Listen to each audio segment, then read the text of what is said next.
دوستو ویڈیو شروع کرنے سے پہلے آپ لوگوں سے گزارش ہے کہ چینل کو سبسکرائب کر لیں اور ساتھ بیل آئیکن والے بٹن کو دبانا مت بھولیں تاکہ ہماری ہر نئی آنے والی ویڈیو کا نوٹیفیکیشن سب سے پہلے آپ لوگوں کو ملتا رہے۔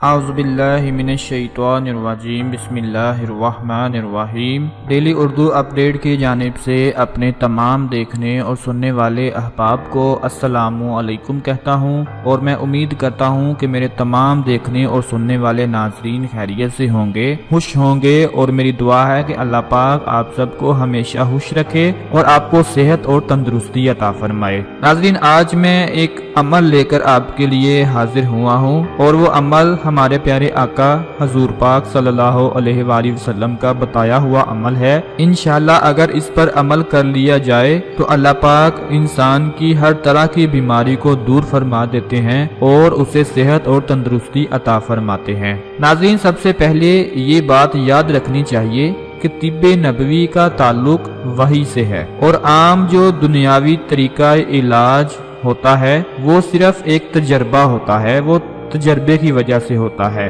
بعض ماہرین نے تجربے کو یقین کے قریب تر بتایا ہے، لیکن تجربہ جو ہوتا ہے وہ ہرگز وحی کے رتبے کو نہیں پہنچ سکتا۔ اس لیے جو شخص طب نبوی کے ذریعے اپنے جسم کا علاج کرنا چاہتا ہے تو اس شخص کو چاہیے کہ پہلے وہ اپنے دل میں طب نبوی کے متعلق پورا یقین اور بھروسہ بٹھا لے، اس کے بعد پھر عمل کرے، کیونکہ اس کے بغیر یقین اور بھروسے کے بغیر طب نبوی سے فائدہ حاصل نہیں ہو سکتا۔ اس لیے ہمیں چاہیے کہ بیماریوں کا علاج دوا سے بھی کریں اور دعا سے بھی کریں، تاکہ صرف دوا ہی پر بھروسہ نہ ہو جائے۔ ناظرین، جو صحیح بات ہے وہ یہ ہے کہ دوا استعمال کرنا بھی سنت نبوی ہے۔ حضرت اسامہ بن شریک فرماتے ہیں کہ ایک روز میں حضور پاک کی خدمت میں حاضر ہوا، لوگ آپ سے دریافت کر رہے تھے کہ اگر ہم بیماریوں میں دوا استعمال کر لیا کریں تو کچھ گناہ تو نہیں ہوگا۔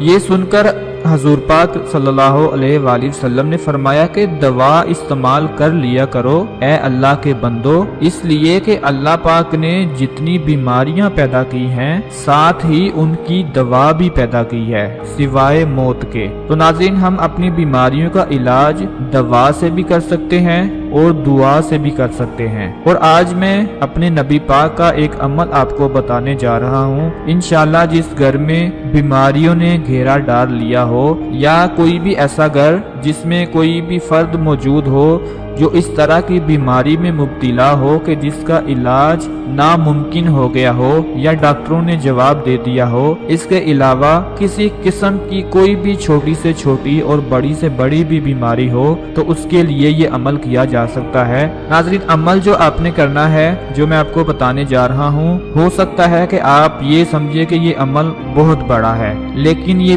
بڑا بالکل بھی نہیں ہوگا۔ آپ کا تھوڑا سا ٹائم بس لگ سکتا ہے، اگر یہ عمل کر لیا جائے تو پھر اللہ پاک ہر طرح کی بیماریوں کو دور فرما دیں گے۔ ناظرین، نبی پاک صلی اللہ علیہ وآلہ وسلم کا ارشاد ہے کہ جو شخص بارش کا پانی لے کر اس پر 70 بار سورہ فاتحہ پڑھے، 70 بار قل هو اللہ احد پوری سورہ پڑھے، اور پھر اس کے بعد 70 بار قل اعوذ برب الفلق اور قل اعوذ برب الناس 70 بار یہ پڑھ لے، تو آپ صلی اللہ علیہ وآلہ وسلم نے قسم کھا کر ارشاد فرمایا کہ جبرائیل علیہ السلام میرے پاس تشریف لائے اور مجھے خبر دی کہ جو شخص یہ پانی 7 دن تک پی لے گا، اللہ پاک اس کے جسم سے ہر بیماری کو دور فرما دیں گے اور اسے صحت و عافیت عطا فرمائیں گے، اور اس کے گوشت پوست یہاں تک کہ اس کی ہڈیوں سے